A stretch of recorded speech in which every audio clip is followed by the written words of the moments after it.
I'm Glenn Martin. I was President of the Industrial Court and the Industrial Relations Commission for 7 years from 2013. You're about to see a documentary film about the history of the Industrial Relations Society of Queensland. Since 1962, Queensland's IR practitioners from a variety of backgrounds have worked tirelessly to advance the professionalism of their craft. Now, in 2021, nearly 60 years later, the Society has produced a history that tells the story of how people representing employers and unions, students and academics, lawyers and government have collaborated to develop this very important institution. I'm proud to have been associated with the Society for some decades and to have been its patron from 2015 to 2020. I commend this brief history of the organisation to you, and I encourage all those who work in the field to play an active part in one of Queensland's leading professional associations. Hi, I'm Painey. I'm here today to assist in the narrative of the proud history of this association. So the Society, some historians say, started in 62, while other historians apparently say it started in 63. It's lost in the mist of time. By the 70s, it was strong. And by the 70s, the culture of the Society had really been established. And that was a culture that brought in employers, brought in trade unions, brought in academics, brought in government. It brought in all those people that would be part of the industrial relations environment. By then, it had established a network. By then, it had established a series of functions. Those changed and morphed over time and eventually became the world famous, dare I say, Patrons Lunch. The activities of the Society early on were very much social, very much male dominated. As the committee used to try to find events which would find favour with the members and the members would attend. It had the tradition of having a convention to bring people together that were part of the industrial relations system at that time. I can recall one of the very early ones, maybe leading up to the formation of the Society. I can't quite recall that, but I do recall there being a function at the University of Queensland, and the talking point was equality of pay for males and females. The conventions were a regular feature, well-attended feature of the Society's calendar. Again, it was primarily males who attended it. I remember that we used to hold them at the Chevron Hotel down at Surfers Paradise. Edgar Williams from the AW, who was a long-time secretary of that organisation and in his 70s, used to hold court in the Pink Elephant Bar down at the Chevron. And anyone that had any business to do with Edgar would effectively line up and wait their turn. And Edgar would sit there from opening hours to closing hours, doing his business. They were held on VFL, as it was in those days, Grand Final Day. The conventions used to get a little bit boisterous. I remember they used to hold the annual dinner on the first night of the convention. They had a reputation at Chevron in particular as the best beer drinkers of any convention going around. The first convention that I went to, it was actually quite embarrassing because everyone had been at the Pink Elephant Bar for quite a few hours, called across from the bar to the dinner, and Bob Ansett, who had then set up budget car rentals, was the guest speaker. And I forget the controversy at the time, but he was involved in some controversy, so there was like an hour of heckling while he was trying to give his speech. So it was I think the last time they held the dinner on the Friday night with the guest speaker. The Industrial Relations Society of Queensland set a very high hurdle for animals to jump over. It's a very strong organisation. It specialised, I guess, in the annual conventions in the early days, and they were memorable. Quality of speakers was excellent. The camaraderie that was established between members of the IRSQ was very good. I met a number of people who I would not have met in the past or without the association. I don't think there are any females on the committee for at least the first 3 or 4 years that I was on the committee. That was probably fairly representative of the composition of the society at the time. So when I came up here, the society was comprised of probably, have to be 90%, 85, 90% male members. The membership was comprised of a lot of senior male people who were the IR, HR personnel managers for largely manufacturing companies. But there was lots and lots of really amazing characters. Lionel Ledley was one of the standouts, and what a man and what a history he brought to the society.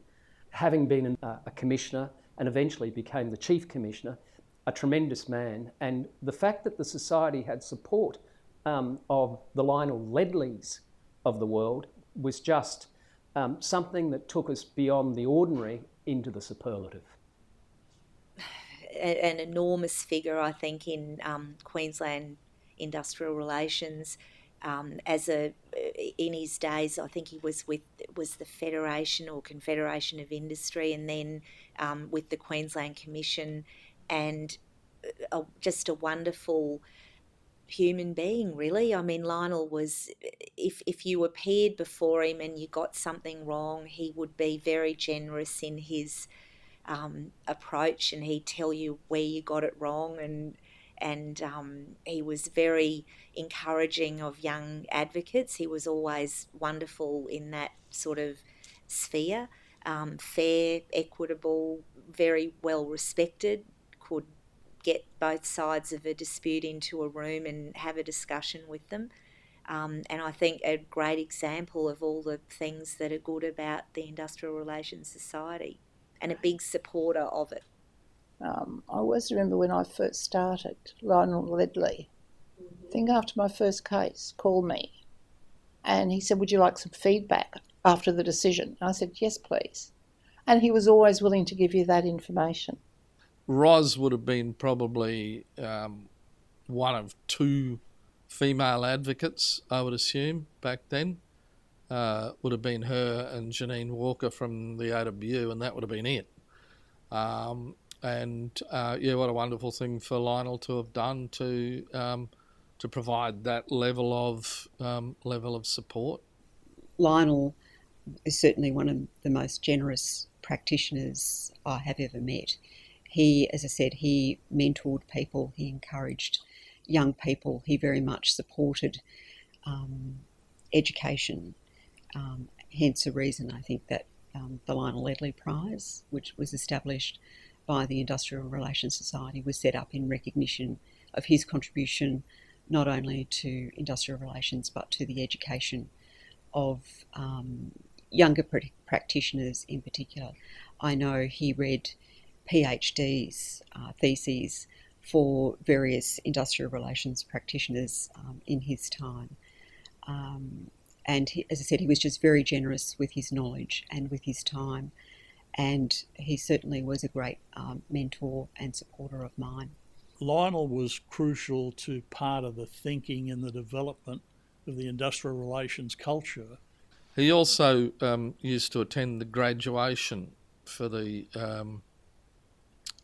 from the old BCAE, which I think that indicated his level of interest in ensuring, that the academic aspect of industrial relations was maintained. He had been very involved in getting across to, what was it called, Council of Advanced Education, the need for industrial relations teaching and industrial relations education in Queensland. Now, he and a few others were the prime movers in that, probably in the, I would have thought, from probably about mid-70s onwards. And he was very involved in helping us get going. I mean, a couple of the major things that he did that probably, not established the courses, but gave them some gravitas. The first one, and again, this hasn't been on the record before, he introduced me to Professor Ted Sykes. Now, Ted Sykes was the leading Labor historian in Australia. Lionel said, I think if you were to go and see Professor Ted Sykes, he will agree to come and lecture do your law teaching. I said, what, for an associate diploma? He said, yes. His idea of industrial relations education was, it was about people who were doing industrial relations. It would need to have law in it. It needed to have a good practices component. And then when the commission was moved from Anzac Square, from the state government buildings in Anzac Square, he arranged for the furniture from one of the courtrooms to be dismantled and to be installed in Kedron, complete with a door at the back for whoever was being the commissioner of the day.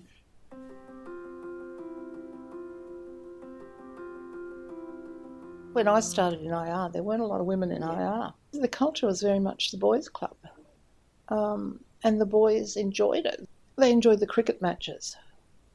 They were always great fun. And the Ray Dempsey golf days, they were always a sellout. I mean, just amazing.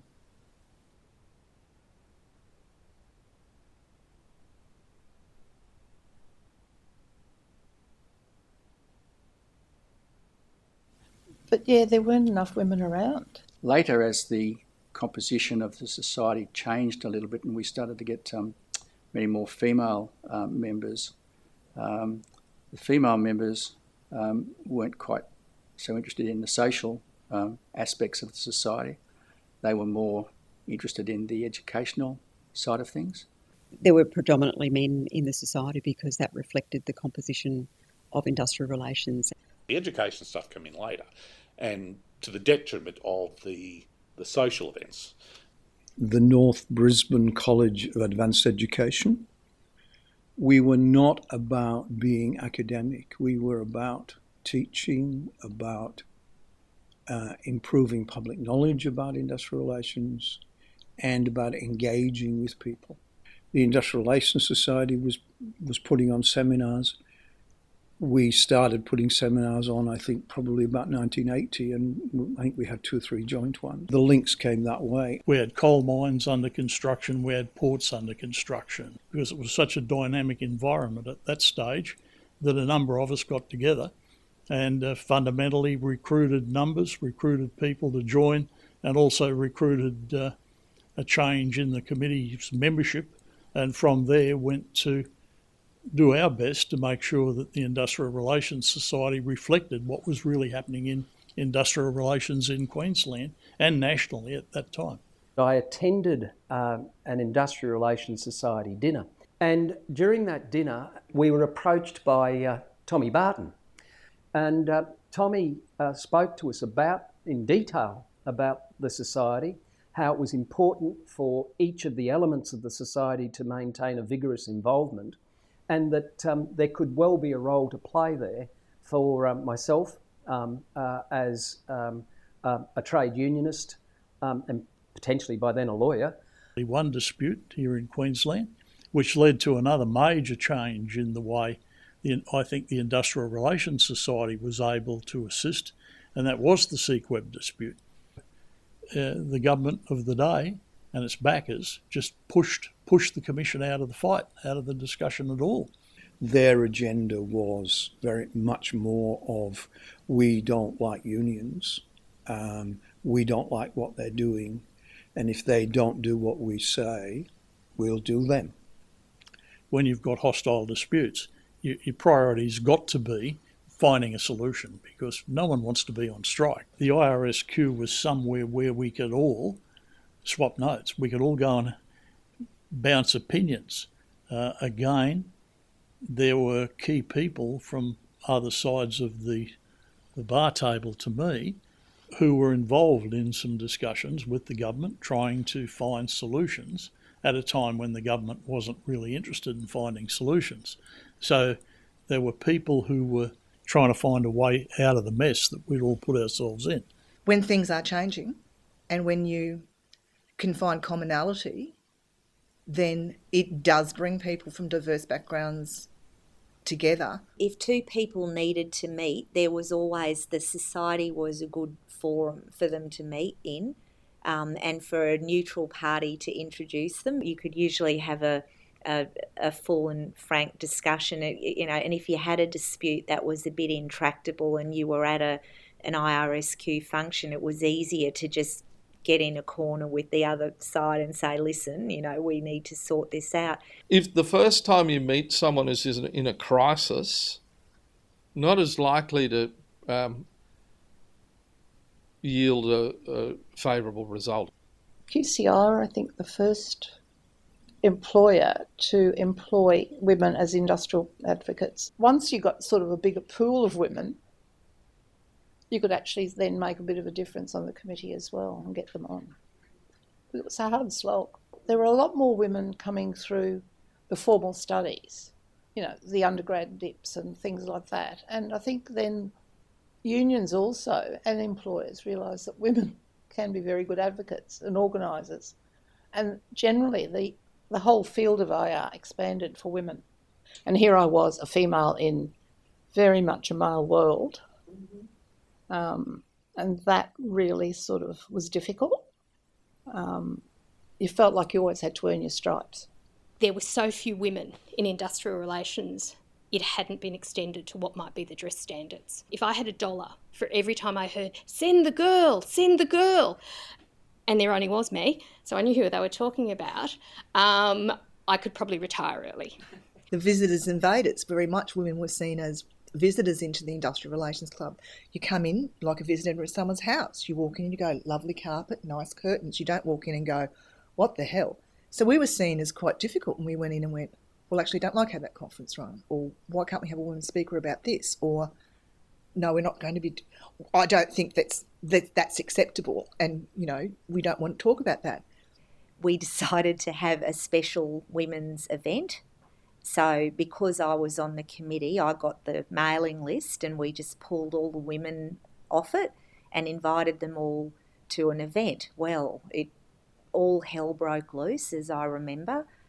Katie's boss rang my boss and said, they must be stopped. They'll be discussing their salaries. We can't have this. But we went ahead and had a lunch. And I remember it was a fabulous event. We had a lot of commission members, female tribunal members came. Diane Linane was there, Glenys Fisher, Deidre Swan. There were a lot of female union officials, employer people sitting around a table. And at one point, one of the women around the table said something like, this is great, but we've got our own women in IR group, to which a few of us said, oh, what's that group? Young women. And we all thought, A few of us were a little bit perturbed, and I remember Bernadette Callaghan, who was also there and an early member of the society, saying something like, no, this is good, because when we first started out we could have met in a phone booth, and now we've got factions. So you really felt you had to succeed and do things, because there were enough people around that would knock you pretty quickly and say, oh, she's a woman, she couldn't handle it. You've got to remember, we had a lot of problems. We were like, if you stuff this up, you'll stuff it up for everybody. We had a women here once, and look what happened. Oh, I'll never get another one of those. No offence to your gender, but, you know, blokes can dud it as many times as they like. You dud it once, and the world's ended. I suppose the mid-90s onwards, you saw a big influx of women into the profession. So just the sheer numbers started making an impact on the society. Our society has always embraced the ability of women to perform, and we've certainly utilised their skills. Every significant role and every significant function within the society has had a very strong female component.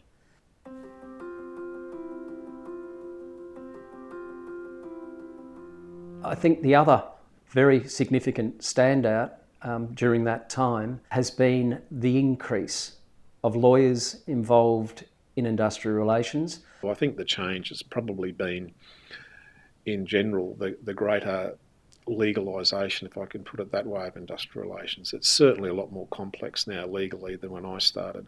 The society, in one measure, has moved away from the practitioners generally being lay people, not acting as lawyers, to there being more lawyers than what there was in the past. Of course, as we know, those of us that have been in the IR system, the lawyers weren't involved much in the early days because of the restrictions here in the Commission, both state-wise and in the federal to a degree also. So there was a lot less influence, but of course now that the system has opened up to legal practitioners, there's a far more greater influence in the society of the legal profession. Another one of the standout characters of that time was Noel Shepherd.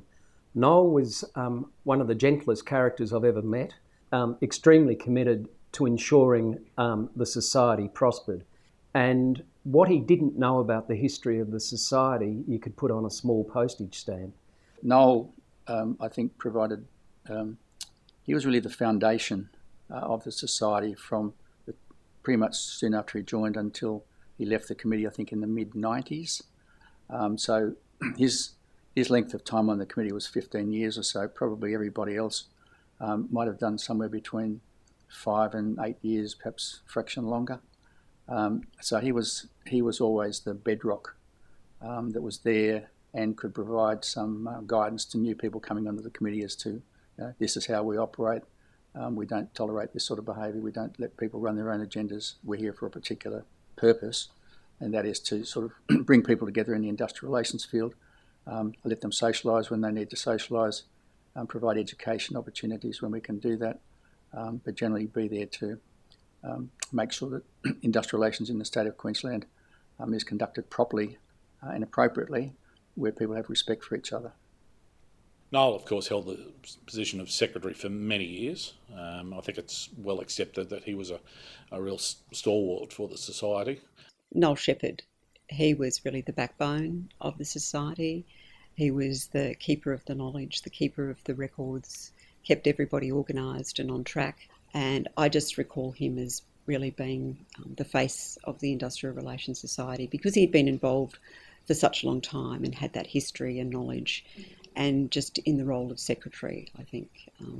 So he was a major contributor. So Noel was like the keeper of all the secrets. He was the best secretary. He had just documents that went for days. He was so personally supportive of me, so interested in giving you information. He was very much a stickler for the rules of the committee. Noel liked procedure. He probably had a role for, including the union movement in the IRS.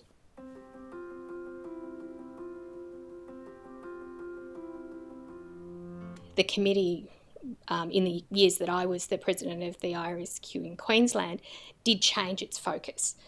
And the primary kind of key thing that I'm so thrilled that the committee continues to offer today was the advocacy course. The Industrial Relations Society now provides a huge range of opportunities for young people, as well as the more experienced practitioners, to develop their skills.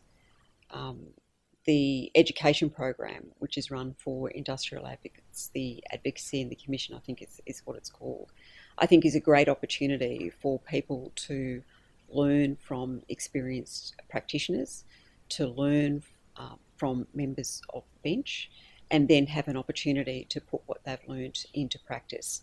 And because there is so much change, from work choices onwards, I think the education issue really came to the fore. It had been a pretty stable system up to that stage, and then it became a very volatile system that people had to get a handle on quickly. We had identified, and the we is probably myself and John McCollough and John Merrill, that there was a gap in the market, that there was a point in time where QUT used to run a course, a graduate diploma in industrial relations, and although they didn't teach advocacy skills, they certainly taught other skills which could then be utilised for arguments in the Commission. That was phasing out, and we had identified that no one was teaching new people. Collectively, I think we just came to the conclusion that this was something that the society needed. We proposed it from memory to the society or to the committee of the society. There was unanimous approval. So for the first one, John Merrill, John McCollough and I sat down and said, so what are the elements? What are going to be those units that we teach? How are we going to teach it? We took some each. We went off and started to write them. And the next step was saying, okay, well, now we've got a bit of an outline. Who do we get to present this? I can remember the first one we conducted. We had the benefit of using the Queensland Teachers Union building at Milton because it was run on a weekend or over a couple of weekends. We had a number of trade union officials and employer representatives come along to speak, to talk about practical things like evidence in chief and cross-examination, making submissions. I can remember we had a lot of support from both the federal and state commissions. And so it went for a couple of weekends. There was training that was delivered. We developed course materials. We then developed material for a moot, which was an unfair dismissal case. And then we divided the participants up into teams, and then they had to present the moot. We were given permission to use the facilities of the State Commission, and we actually had commissioners who heard the moots. And then at the end of it, then we had a dinner. So it was the practical side, the training side, and then the social side of it.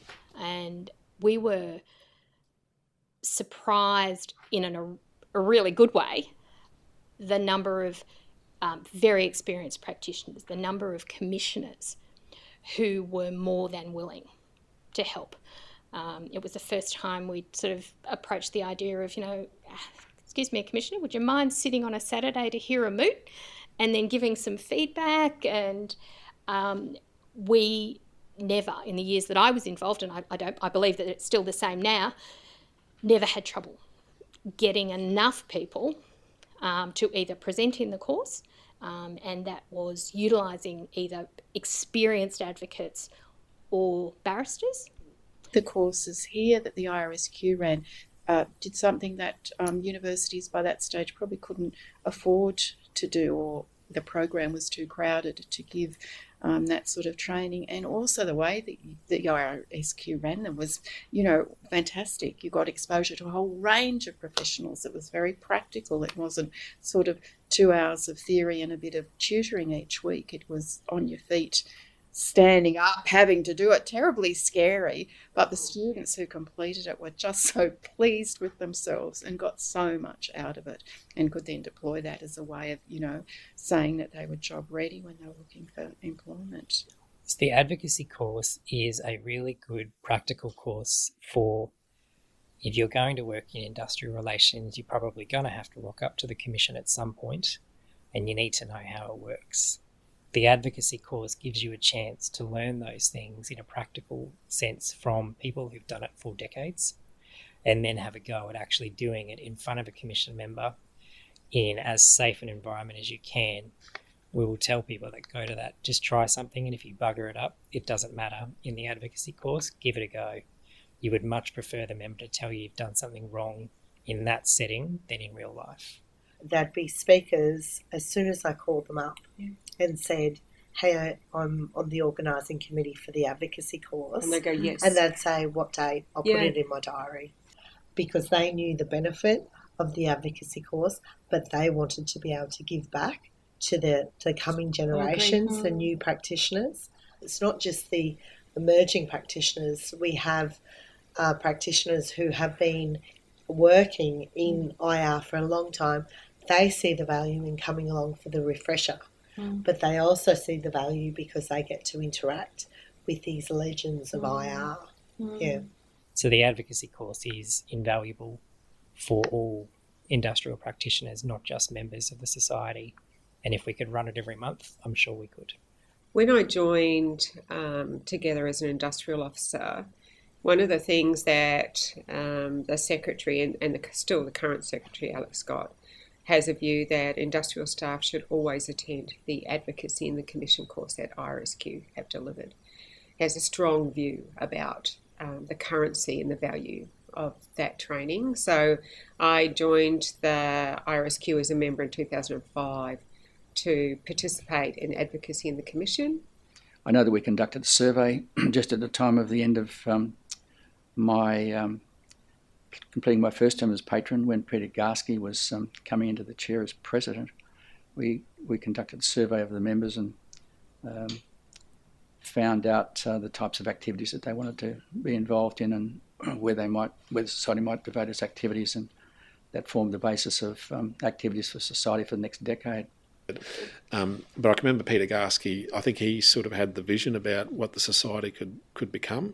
So I tend to remember him as being one of the, not the only one, but a significant a person who made a significant contribution to how the society's developed. For me, the lesson for the society, that you have to keep evolving.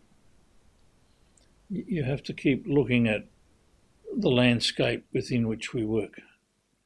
So I think what's important for the society is that it does continue to monitor itself, to measure its activities against the environment within which we work. The society has a set of objects which have endured for 60 odd years. That's somewhat amazing when you think about it. They're as follows: organise and foster discussion, research, education and publication within the field of industrial relations. Incredibly short, incredibly meaningful at the time that they were created, and just as relevant in the 80s, the 90s, the 2000s and today. One thing that we can be very, very sure of is that industrial relations has not seen its last set of structural change. It's endured many changes, and the society, through those objects, because they've been promoted and they've been at the very forefront of discussion in the committee meetings, and particularly in relation to education, particularly in relation to the involvement of all the disparate groups that form the society. They are as fresh now as they were then, and they will endure, I would hope, for another 60 years.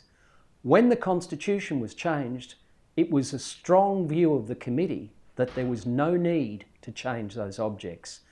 I say all congratulations to the committee. They've had forethought, and they've also had a recognition of history. We needed to look professional, so we were competing with law firm events, and other professionally run conferences. And I think that really, that movement of the society to build itself up to be, one of those key organisations that you look to for events was really, it worked. Yeah, and we had a lot of robust conversations around that as a committee. Yeah. What's relevant now versus, and it wasn't to be critical of the things that we had in the past or had offered in the past. It was just to say, well, we really didn't get as many people to that event. Why didn't we? And we really nutted that out, discussed it in a great amount of detail, and we said, well, maybe the membership isn't reflective of the type, of things that we're offering now. So we need to remain relevant. what else can we do? What would be of interest to people? And how can we produce that for them? Because we want the membership to feel like they're getting the bang for their buck. We don't want them to feel like they're being left aside and there's nothing relevant for them, because we'll lose membership. And on the membership point, I know when I was still on the committee, Queensland had by far the highest membership of any of the still does. We're still the largest societies. society. The previous conventions, when you go back to like the 80s into the 90s, were always a convention that was like an away point, so they were a destination event. What happened in the early 2000s, and Joanna has made this comment, as has Terry Ann, is that there was a significant change in terms of monies put aside for professional development. And some of this goes to my point about there being discrete professional associations for discrete practice areas. So you are competing in that market, and the money was tight. And certainly for our public sector members, there was a change industrially, depending on which government was in, for example. And so we weren't attracting the same number of people to those destination events. So we turned it around and we looked at what could we do differently. So we did after work events, twilight events, we called them. We ran, in 2016, we ran a half-day workplace investigations event here in the Commission. And we had really good turnout. So we really did look at what it was that we could do that we were just competitive in our own market, not against other people. What could we offer? And what we could offer as a society with the people and the access. So if you're delivering something here at the QIRC and you're going to have a commissioner available, people come. The committee of the society has always shown that it's responsive to the needs of members. It's able to change direction and move with the times, as the old saying goes. And I've got no doubt at all that the society will move with the times, continue to prosper, continue to grow, continue to be supported by the industrial relations fraternity in Queensland. The society has prospered during the last 60 years. It has always been about bringing people together, ensuring that work continues, and it's always been about the adult conversation. It will go from strength to strength, and it will always be the vital part of industrial relations at large that it has been.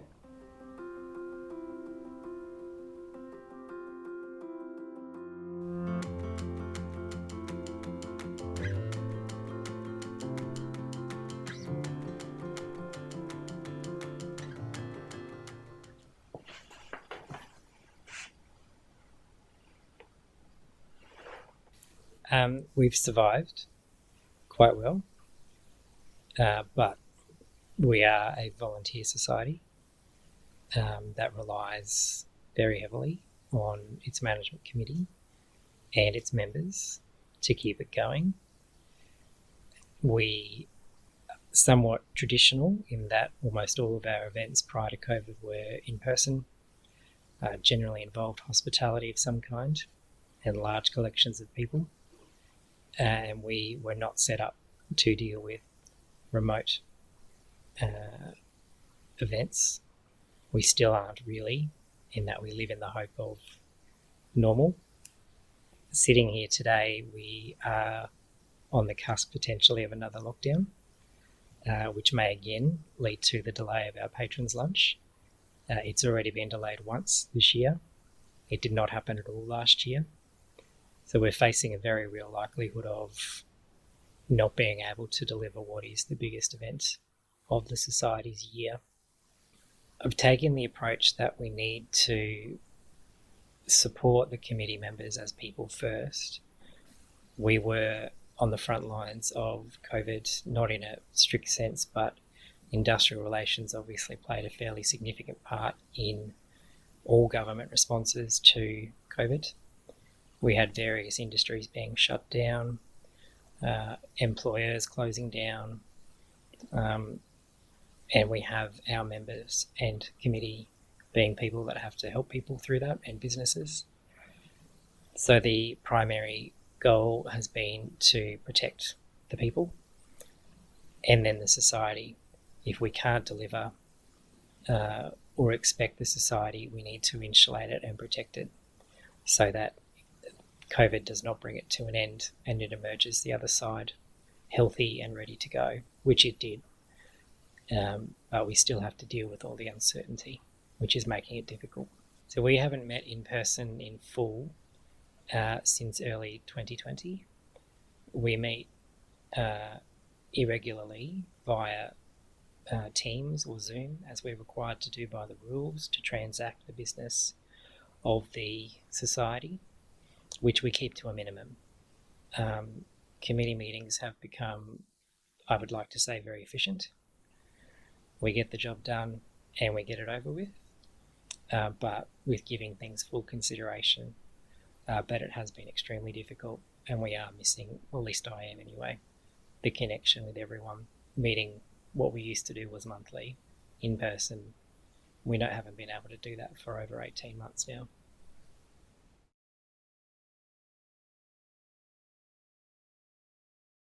I am Nate Burke, the President of the Society, and with me is Jason Stein, the Secretary, and Daniel Prunder, the Treasurer of the Society.